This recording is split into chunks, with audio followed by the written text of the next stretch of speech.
말씀 여호수아 14장 1절에서 15절 말씀까지입니다.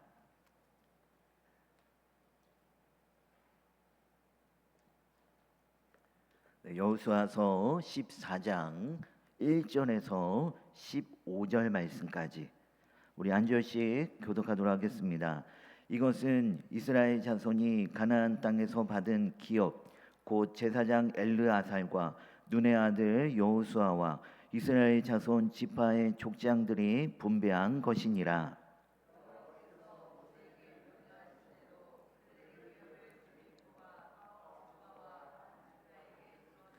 이는 두 지파와 반 지파의 기업은 모세가 요단 저쪽에서 주었으며 레위 자손에게는 그들 가운데에서 그 기업을 주지 아니하였으니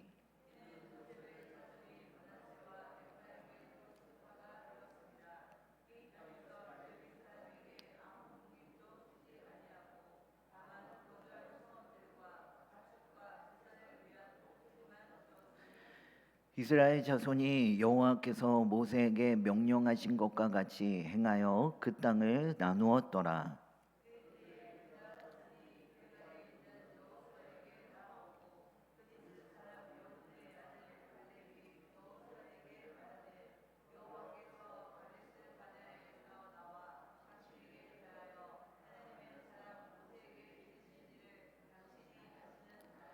내 나이 40세에 여호와의 종 모세가 가데스 바네에서 나를 보내어 이 땅을 정탐하게 하였으므로 내가 성실한 마음으로 그에게 보고하였고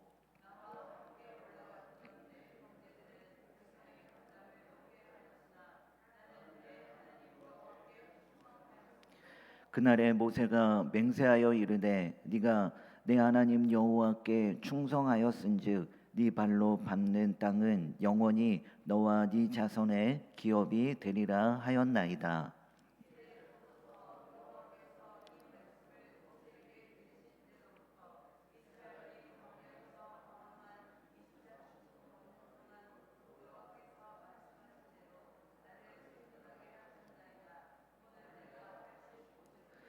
모세가 나를 보내던 날과 같이 오늘도 내가 여전히 강건하니 내 힘이 그때나 지금이나 같아서 싸움에나 출입에 감당할 수 있으니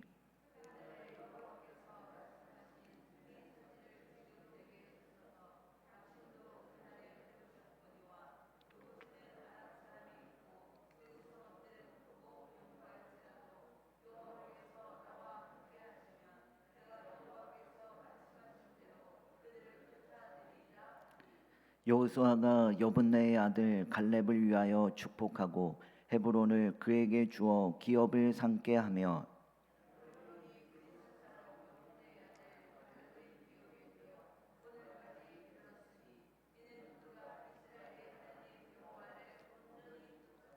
같이 있습니다. 헤브론의 옛 이름은 기럇 아르바라. 아르바는 아낫 사람 가운데에서 가장 큰 사람이었더라. 그리고 그 땅에 전쟁이 그쳤더라. 아멘.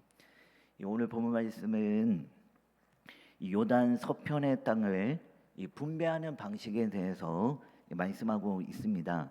1절 말씀에 보니까 이것은 이스라엘 자손이 가나안 땅에서 받은 기업 곧 제사장 엘르아살과 눈의 아들 여호수아와 이스라엘 자손 지파의 족장들이 분배한 것이니라라고 말씀합니다. 자, 여기에 보면 먼저 이 땅 분배에 참여한 이 지도자들을 소개하고 있습니다. 누가 중추적인 역할을 감당했는가? 여기에 보니까 제사장 엘르아살, 여호수아 그리고 각 지파의 족장들, 제사장 엘르아살, 여호수아 족장들. 자, 이들이 이 가나안 땅 분배에 참여할 주역들로 소개하고 있습니다. 자, 그러면서 2절 말씀을 보면 어떤 방식으로 이 땅을 분배했는지 말씀합니다. 2절 말씀해 보니까 여호와께서 모세에게 명령하신 대로 어떻게요? 여호와께서 명령하신 대로 행했다라는 것입니다. 5절 말씀에도 보니까 이스라엘 자손이 여호와께서 모세에게 명령하신 것과 같이 행하여 그 땅을 나누었더라라고 말씀합니다. 이 제사장 엘르아살과 여호수아 족장들이 자신의 이익과 자신의 뜻대로 또한 자신이 유리한 대로 땅을 분배한 것이 아니라 어떻게 해요? 하나님께서 명령하신 대로 하나님의 방식대로 땅을 분배했다라는 것입니다. 자, 그러면서 하나님께서 명령하신 방식은 무엇이었습니까? 계속해서 2절 말씀을 보면 여호와께서 모세에게 명령하신 대로 그들의 기업을 어떻게 해요? 제비 뽑아 9지파와 반 지파에게 주었다라고 말씀합니다. 그러니까 이 제사장 엘르아살과 여호수아와 족장들이 요단 서편의 9지파 반에게 기업을 분배하는 방식은 이 제비 뽑기였습니다. 오늘 본문에는 자세히 나와 있지 않지만 이 민수기 33장 54절 말씀에 보면 이 땅 분배는 이 두 가지 원칙에 따라 해야 한다고 이미 가나안 정복 전에 하나님께서 말씀하셨는데요. 첫 번째는 인구수에 비례해서 분배하는 것이고 두 번째는 제비를 뽑아서 지역을 결정하는 것이었습니다. 다시 말해 이 제비를 뽑는다라는 것은 이 땅 분배가 하나님의 뜻에 따라 이루어졌다는 것과 이 모든 지파에게 공정하게 분배되었음을 의미하고 있습니다.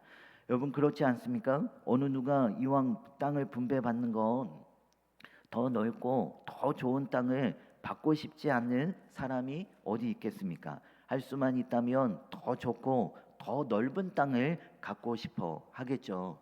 자, 그러면 땅 분배의 중추적인 역할을 했던 이 제사장 엘르아살이나 여호수아나 족장들에게 많은 청탁이 들어왔을 것입니다.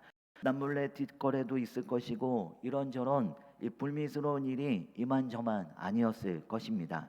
그러므로 인해서 땅 분배하는 것이 어쩌면 공정하지 않게 분배하지 않을 수도 있었겠죠. 그런데 제비뽑기는 어떻습니까? 누가 어떤 땅을 받게 될런지 아무도 모르는 것이죠. 이것은 무슨 청탁이나 부정적인 방법이 있을 수 있는 방법이 아닙니다. 그저 땅의 넓이와 땅의 위치가 오로지 누구의 뜻에 달려 있는 것입니까? 하나님의 뜻에 달려 있는 것입니다. 자, 이처럼 이들은 땅을 분배할 때 어떻게 분배했는가? 인간적인 욕심과 인간적인 뜻대로 분배한 것이 아니라 하나님의 방식대로 하나님의 뜻대로 이들은 땅을 분배했습니다. 그러면서 그것을 전적으로 하나님의 주권에 맡겼습니다. 여러분 우리의 삶 또한 마찬가지입니다. 우리 또한 누구의 뜻대로 우리의 삶을 전적으로 누구에게 맡기며 삶을 살아야 하는가? 여러분 하나님의 뜻대로 하나님에게 전적으로 우리의 모든 주권을 맡기며 우리는 삶을 살아야 합니다. 그런데 때때로 우리는 내 뜻, 내 욕심, 내 방식대로 삶을 살아갈 때가 많죠. 하나님의 뜻대로 삶을 살아가는 것이 어떨 때는 이 바보처럼 여겨지기도 하고 또한 어리석어 보이기도 합니다. 세상의 논리에 맞지 않는 것 같고 또한 때로는 이 시대와는 동떨어진 것 같기도 합니다. 그래서 하나님의 뜻과 하나님의 방식대로 삶을 살아가기보다는 내 뜻, 내 방식, 내 생각대로 행할 때가 많이 있습니다. 그러나 오늘 말씀 가운데 우리에게 가르쳐주고 있는 것은 무엇입니까? 우리는 누구의 뜻대로 누구의 방식대로 삶을 살아야 함을 우리에게 가르쳐주고 있습니까? 우리는 내 뜻, 내 방식이 아니라 하나님의 뜻대로 하나님의 방식대로 삶을 살아야 함을 우리에게 가르쳐주고 있습니다. 여러분 나의 욕심과 나의 뜻을 내려놓고 오직 하나님의 방식대로 삶을 살아가는 우리 모두가 다 되어지길 소망합니다. 내 뜻, 내 생각, 세상의 논리와 세상의 가치관이 아니라 오로지 우리의 주인 되신 주님의 뜻대로 삶을 살아가는 그냥 우리 모두가 다 되어지길 소망합니다. 자, 그리고 또한 6절 말씀부터는 이 갈렙에 관련된 이 에피소드를 소개하고 있는데요.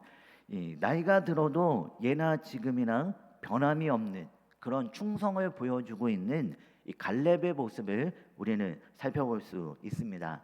여러분, 갈렙은 누구입니까? 갈렙은 예전에 이스라엘 백성들이 이 가데스 바네아를 정탐했을 때 이 10명의 정탐꾼은 악평을 했지만 이 2명은 하나님의 약속의 말씀을 의지하며 우리가 그 땅을 차지할 수 있다라고 그런 이 믿음의 평을 했던 사람이 있죠. 그러면서 그 2사람만 가나안 땅에 들어가게 되었는데요. 그 2사람이 누구입니까? 바로 여호수아와 갈렙입니다. 이 7절 말씀해 보면 그가 이 40세 때, 이 45년 전에 있었던 이 가데스 바네아에서 이 정탐했던 그때 일을 회상하면서 이 8절 끝에 보니까 나는 내 여호와 하나님께 충성했다라고 했습니다. 45년 전 그의 나이 40세 때 그때 그의 삶이 어떤 삶을 살았음을 한마디로 말할 수 있는가? 충성했다라고 말을 할 수 있습니다.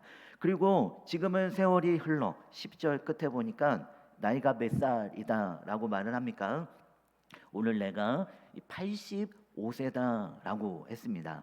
그러면서 11절 말씀해 보니까 내가 여전히 강건하니 내 힘이 그때나 지금이나 같아서 싸움에나 출입에 감당할 수 있으니, 그러면서 어떤 땅을 요구하고 있습니까?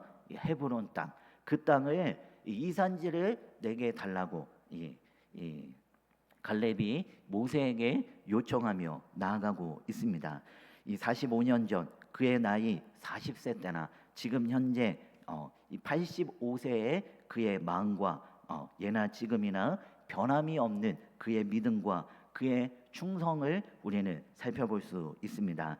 여러분, 이것을 보면서 우리 또한 우리가 배울 수 있는 점이 무엇입니까? 우리 또한 예나 지금이나 처음이나 나중이나 항상 한결같이 변함없는 믿음과 변함없는 충성으로 우리에게 맡겨주신 그 일들을 우리가 감당하며 나아가야 한다라는 사실을 우리에게 가르쳐주고 있습니다. 여러분, 우리는 처음에는 열심을 합니다. 열심을 하다가 나중에 시간이 지나면 어떻습니까? 그 열정들이 사라지죠. 그리고 우리 마음속에 식상해집니다. 기쁨도 사라지고, 그러므로 인해서 우리에게 원망과 불평이 넘쳐나는 그런 모습을 봅니다. 하지만 오늘 말씀 가운데 예나 지금이나 변함없었던 그런 갈렙의 모습처럼 우리는 어떤 삶을 살아야 하는가? 처음이나 나중이나 예나 지금이나 한결같은 그런 믿음으로 우리에게 맡겨주신 그 일들을 감당하며 나아가야 함을 우리에게 가르쳐 줍니다. 여러분, 오늘 이 갈렙처럼 우리 또한 우리에게 맡겨주신 그 일들, 우리가 처음이나 나중이나 변함없이 늘 충성하며 삶을 살아감으로 말미암아 우리의 삶을 통해 더욱더 하나님께 기쁨으로 영광 돌리며 나아가는 귀한 우리 모두가 다 되어지길 소망합니다. 우리 시간 기도합시다. 오늘 말씀